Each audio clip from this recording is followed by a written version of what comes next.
Hi, my name is Tina Odu. My name is Eleanor Hogan. We're social work apprentices pursuing bachelors in social work in the United Kingdom. Welcome to the Decolonising Social Work Field Education podcast. Through this podcast, we invite you to think on how we can decolonize social work field education or placement as it's known in the UK. But wait, Tina, why do we need to do that? What exactly do we mean by decolonisation in this context? Have you ever thought about how social work education teaches us to understand and support Indigenous families? We are students in the UK and we've seen how social work education can sometimes overlook the unique strengths and experiences of different global communities. Yeah, I've noticed we focus a lot on the nuclear family model. Parents are primary caregivers, children are dependent on them. But it's a very Western way of seeing things, isn't it?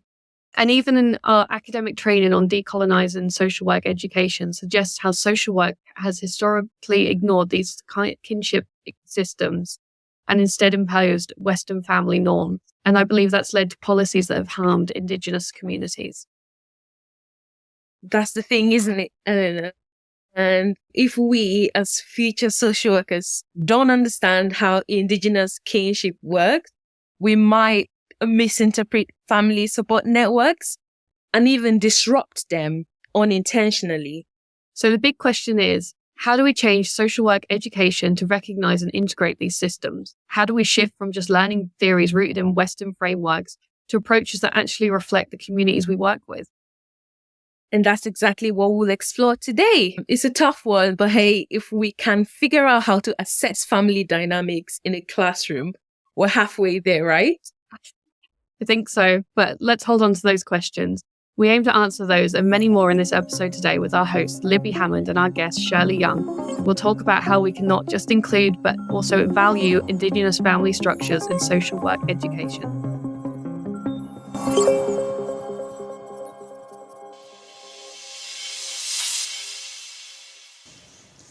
Hi, my name is Libby Hammond and I'm your host for today. I'm an Anglo-Celtic Australian with ancestral connections to Ireland, Britain, Germany and Scotland. As a social worker, I have a background in community development, child protection, academia and research, and I received my PhD in 2021. I want to begin our podcast by acknowledging the traditional custodians, the Kaurna peoples of the land where I live, work and recreate, lands that were never ceded. I acknowledge the Kaurna people as caretakers on behalf of our Creator, and I recognise the Kaurna people's cultural, spiritual, physical and emotional connection with country. I share a responsibility to care for country, so I endeavour to walk softly and gently on this land. I pay my respects to elders past and present, and I acknowledge all Indigenous peoples listening today. And I especially want to acknowledge our guest speaker, Shirley, and the wisdom and knowledge that she brings to us today. So before we begin, Shirley, can you briefly introduce yourself to our listeners? My name is Shirley Young. I am an Aboriginal woman descending from the Ngurkanu peoples from South Australia in Australia.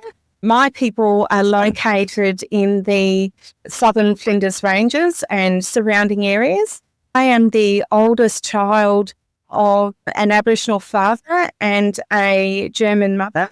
I've been a social worker for several years and been working on the field for a very long time in areas such as child protection, child mental health, child wellbeing, and a variety of other.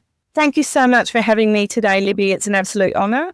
I just also want to acknowledge that although I'm a Ngurkanu woman, I'm actually living and working on Kaurna country. And I too want to pay my respects to the Kaurna people. Thanks, Shirley. So before we discuss integrating Indigenous family structures in social work field education, Shirley, can you give us a brief introduction to the relationship or roles that social workers have historically played in the lives of Aboriginal and Torres Strait Islander families, just to provide us with an understanding of the colonial legacies that continue to influence social work and field education? So, Libby, that's a really good question. Historically, Aboriginal people have been come into contact with colonial structures that have actually at times been very traumatizing. We have seen our families assimilated, and what that has meant is that churches and other institutions have played roles where our family structures have been broken down, and we've seen our children removed, and there have been policies that have been very harmful and continue to have devastating impacts on our families. Social workers have actually come into spaces where Aboriginal families have at times been asking for support, and what we've actually seen is families not necessarily getting the support that they need. I know that social workers want to play a role where they can be feeling supportive and doing the right things, but over time, it's been shown that policies of the day have actually, in fact, created greater trauma for our families. Unfortunately, our Aboriginal families feel very nervous when they come into contact with social workers. And so for our families and communities to actually trust social workers is actually a really big thing. And particularly if they are connected to organisations like Child Protection, our hospital, and other places like that, our prisons and places that are charged to provide services to our children and families where there's been serious trauma occur for them whilst being in those systems. And it's hard for Aboriginal people to even reach out and get help because of the type of support they've received previously and their great fear and distrust of the type of service that they may actually receive, despite the fact that they may really be looking for and needing support. Given the history that Aboriginal people have previously faced, there has been huge amounts of intergenerational trauma that has occurred for our families. And what it actually means is that when social workers actually come in to work with families, they need to be very aware of the experiences that families have had in terms of stolen generation, invasion, assimilation, and serious levels of racism that still occurs within Australia and in our institutions. So the fear level of being judged and maybe having a child removed or feeling like there are eyes on constantly on our Aboriginal families creates ongoing levels of distrust. For example, you look at the stolen generation, the generation where our children were stolen from their families based on the colour of their skin. Our children are told stories. We have people who are still alive who have lived through those traumas and are parenting from those traumas themselves. Our children grow up knowing the history of our people because that's what we do. We actually share from one generation to another our stories of resistance and stories of care for one another. And those stories of having to look after one another continue to come up and sit in the hearts and the minds of our people. And our children are knowing the struggles that have actually occurred for our people. I agree, Shirley. I saw this firsthand when I worked in child protection. So I know through my own experience as a social worker, working alongside Aboriginal families, how important it is for me to have a deep understanding of the impact that history has had upon Aboriginal people and how that impact continues today. So another key aspect in my work has been to understand family kinship structure. Shirley, can you explain these kinship structures, including some of the values that underpin kinship? Basically, our families have very rich and interconnected family structures. Our structures actually help us as Aboriginal people to understand where we fit into our family. It helps us to understand who we actually have a responsibility for respect to. It helps others to understand who they are in relation to us. So if I'm saying to somebody, I'm a Nukunu woman, the mere fact that I'm a Nukunu woman and that I am the child of Eric Provost Bramfield places me within a structure, and it also tells somebody else if I am related to them, and it also tells me, do they have a sense of responsibility to me, and do I have a sense of responsibility to them? And generally what happens is Aboriginal people will very quickly introduce themselves by their name and who their Aboriginal language group is. So that very quickly gets us right down to business almost and tells us who's who. Now, what that means for a social worker is that it means that we have very large kinship structure. It means that they are very detailed, and it means that our kinship and the types of relationships that we actually have are very extended. Where a Anglo-Saxon family might introduce themselves as here's mum, dad and 2 children, and I'm being very stereotypical there. And then people can actually place a whole bunch of people who are connected to us. And often we will name names of people that we know to see whether or not they are linked anywhere, so that in our hearts and minds we know very quickly where we are placed in that. So for social workers, they need to understand that the relationship that Aboriginal people may describe may have a different meaning to what a mainstream family may be describing. For instance, an auntie and uncle will be our mother and father, and so therefore they have a responsibility, which is in fact mother and father. And what that means from a caring perspective is that it would take more than one person to actually care for a child and to make sure a child is growing up well and whole. We have our cousins become our brothers and sisters, and therefore we have a very large structure of people that are around us who form our support system.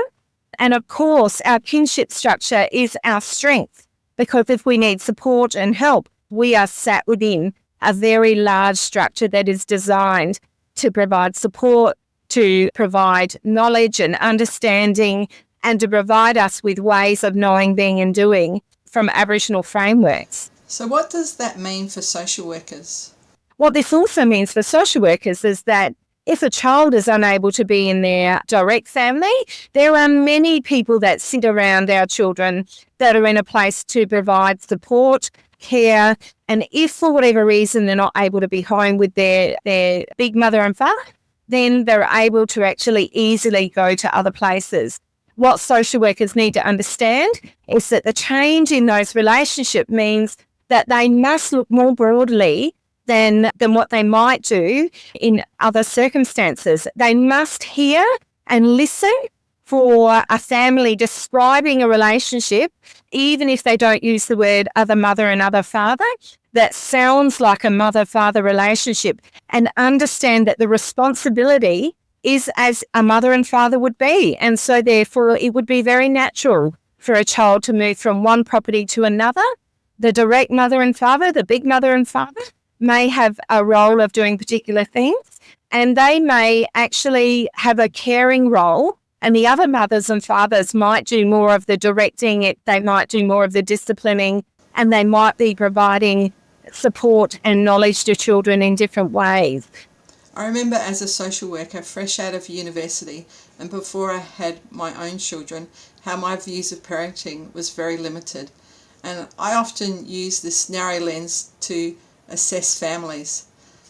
Since having my own children, I understand how extremely important it is to have support beyond just my husband and I. Mm-hmm. Often what we find is that Aboriginal people will often tell me, Shirley, we don't have to have a big friendship structure because our kinship structure is so big that we have all of our natural support sitting right there.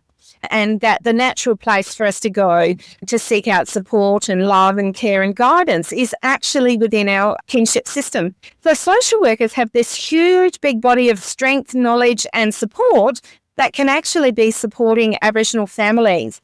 And what we must do is hear from families and know that they have ways of dealing with their own issues. And so therefore, if we know as social workers that we can do something like have a family group conference, then we can actually pull families together to hear directly from them of what would be supportive for the family and how as a family they can actually respond to their own concerns. That self-determination for Aboriginal people is about asking them, how do you think this needs to be solved? What could you do as a family to keep your family safe and working? As an Aboriginal person, what would bring you better social-emotional well-being? All of those things that social workers are doing, if they're listening deeply, if they're looking for the family's strengths and they're actively looking for Aboriginal voice and understanding that Aboriginal children are sacred to Aboriginal people, then they are a long way down the road to having really good connection and work happening with Aboriginal families that honour Aboriginal knowledges, Aboriginal ways of knowing, being and doing, and also taking a place where rather than feeling like they're having to provide all the answers actually often exist within the family kinship structure. We only need to look for it and we only need to ask for it and to allow Aboriginal people the space to be able to speak and say what it is they need and want for their families. Shirley, that's such an important point. As we know, Aboriginal people are the experts in their own lives, so it makes sense to listen deeply and to allow them the space to communicate what they need and want. Shirley, can you explain why it is important for social workers to understand mapping Indigenous family kinship structures in social work education? Libby, it's so important for social workers to understand that when they're actually drawing a genogram or mapping Aboriginal families, that often people don't go back and redo genograms. They often get drawn once and people just go back and look at them. The problem with that is that if you've actually got a genogram or a family map that doesn't resemble an extended kinship system, people don't realise that there are all these other options that they can be tapping into. For instance, if we have a young adolescent boy that is struggling in adolescence and is doing some things that we may not want him to do, if a big father is not able to have conversations with him about that, then one of the other fathers will actually step up and provide guidance and discipline to actually maintain relationship for the child to the big father. So what that actually means, though, is that we must understand that the relationships that are actually drawn on the map have different names, like I was saying earlier. So if you understand that there are other fathers in that genogram, in that family structure, you can actually think, okay, so how am I going to go and approach this family to seek help for this young person? So we would be saying to the family, we have a genogram that looks like this. There looks like there are these other people there. Is there anybody in this structure that we could actually bring in to support this young adolescent boy? And the father may well say, yes, there are all these other fathers here that we can actually tap into. So for me, when I write genograms, I get the family to describe them and I'm listening intently to hear what that relationship is. And if they say to me, this is another mother or father, I would write there that this is another mother or father. But if they are describing the relationship even as auntie and uncle, but I hear them describing that relationship as one that sounds like a mother, then I will treat that relationship like it is another mother. That when I write about that family, I try and make sure that I'm actually writing so that the next reader of my file can see that there is another cultural connection there that is as important as another mother, and that the other reader knows that person is also available to utilise if the family chooses as a support structure.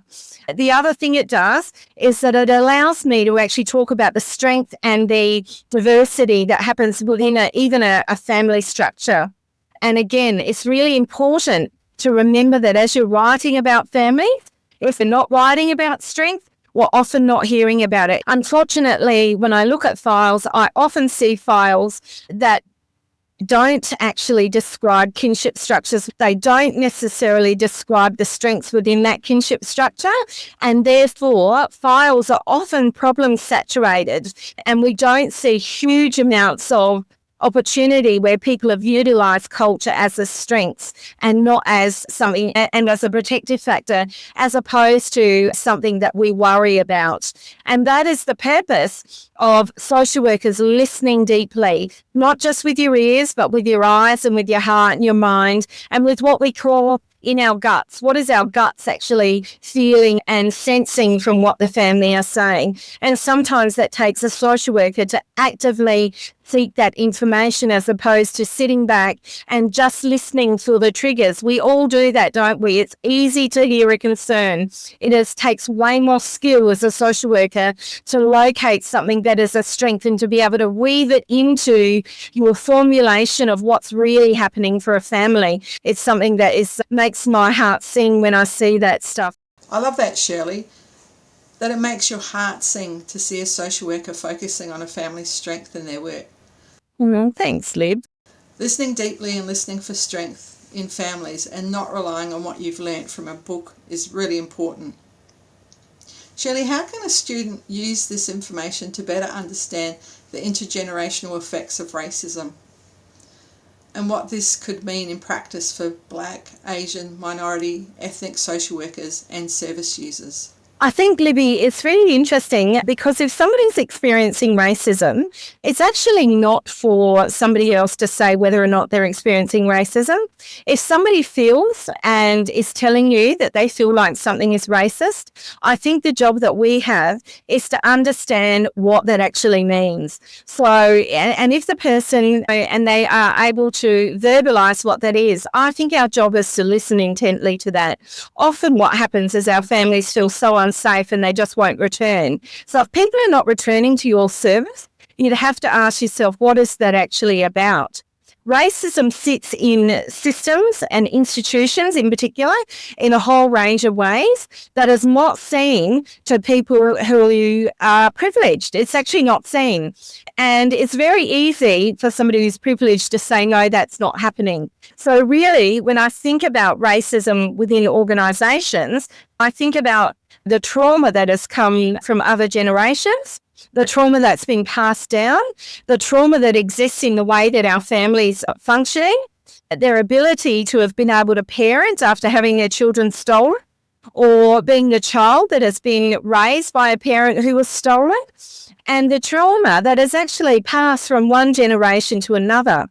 Unfortunately, trauma actually changes the DNA of people. And there are so many things that continually happen for people from other cultural backgrounds. For instance, Aboriginal people will continually find themselves explaining to the person that they're working with why the system doesn't work for them, continually explaining why a program feels racist to them. And so I guess for social workers, it's really important to understand what they're bringing actually doesn't fit. It's never fitted. It's often changed and moved and developed to try and fit, but it's never often written from an Aboriginal person's knowledge and values and perspectives. So therefore, it often is racist, even though sometimes people may not have the words to even describe it. And I'm sure that this would be the case for people from other cultures who experience racism within workplaces, racism within systems that are designed to help them. And so for social workers from other cultures and from Aboriginal social workers, it's very hard to even connect to something that is not yours. And so we're always having to explain why we don't want to use something, or why it doesn't sit well with us, or why our families are not accessing particular types of support and content. Why should we be using Aboriginal framework? Because what actually happens when that happens is that we actually save time and we save energy, because there is a certain knowing and understanding of what the experiences of other Aboriginal people are. We understand that there has been intergenerational trauma. We understand that there has been invasion and colonisation. We know that there have been historical events like the stolen generation and us not being able to vote, us not being able to have wages, and all of those things that are the context that actually underpin the things that happen for our Aboriginal people now. And I presume other cultures don't get the opportunity to dictate or to say very openly what it is that's actually happening for them. I strongly believe that where there is somebody, an Aboriginal social worker or a social worker from another culture that's working with their own people, that the self-determination and the work should come from them. That's such a salient point, Shirley, that the work should come from Aboriginal people and their ways of knowing, being and doing. So how can we better promote knowledge sharing and application across countries and institutions?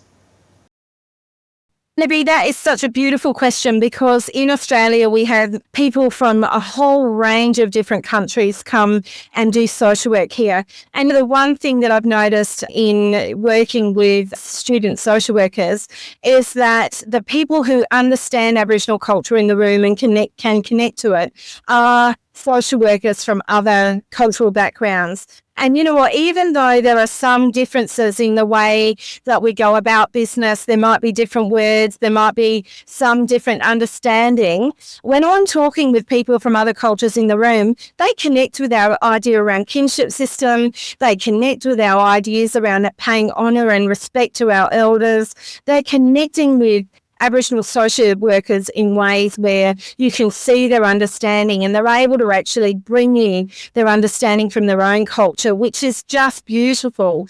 And what it actually does is provides a social worker from a non-Aboriginal background or from a different cultural perspective this really rich understanding of diversity, but beauty and harmony that can exist within other cultures. And so the opportunity to be able to talk with social workers from another country via things like webinars within university structures that allow us opportunity to be together, the opportunity to produce material together. Because here's what I've learned. When I read research from other countries, from other First Nations countries and things like that, I'm hearing similar stories where you can see that there's been intergenerational trauma, where stories have been about invasion and being colonized and struggles. And so there are so many opportunities where there is strength within cultures that we could actually help educate everybody, actually. And I often think about the way that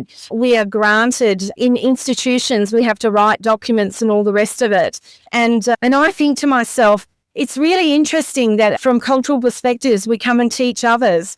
And I just think about opportunities to say, hey, we can actually do this. Why don't you listen to us?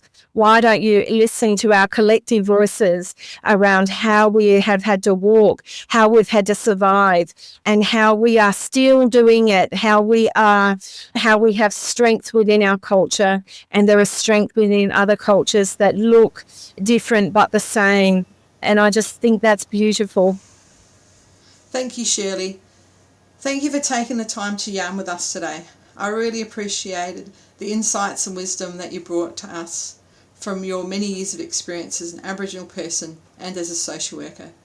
You've taken us on an insightful journey, and you've encouraged us to listen more deeply with our hearts and our minds. And I know that the students and other professional social workers that will listen to this podcast will really appreciate what you've shared today.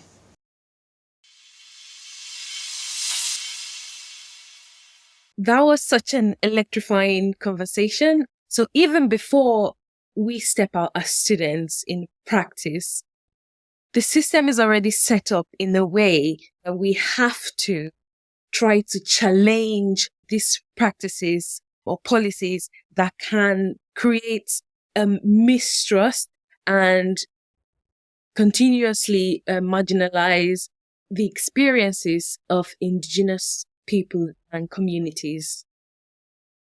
Yeah, I was thinking about the generational trauma and the kind of mistrust of services and wondering how we can understand that in practice to help us build trust. I agree.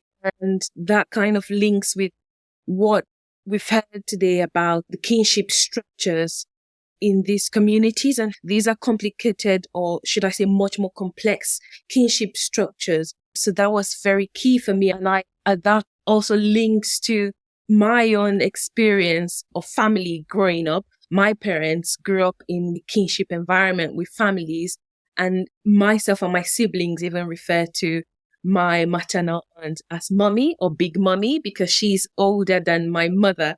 And we all have several mothers and several aunties and uncles who may or may not be biologically related to us. And they all have key roles. They all play key roles in our upbringing and support, whether socially, economically, if you will, and lots of other areas.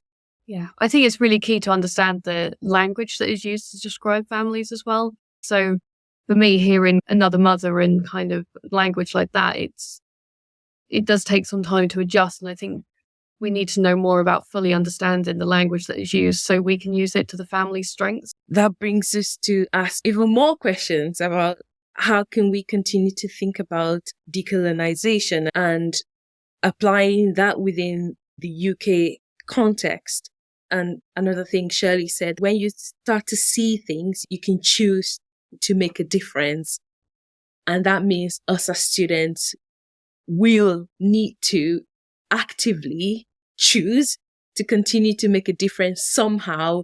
We're always learning in this profession, and it's always learning and understanding, and to never stop asking questions and just better understanding how different families work.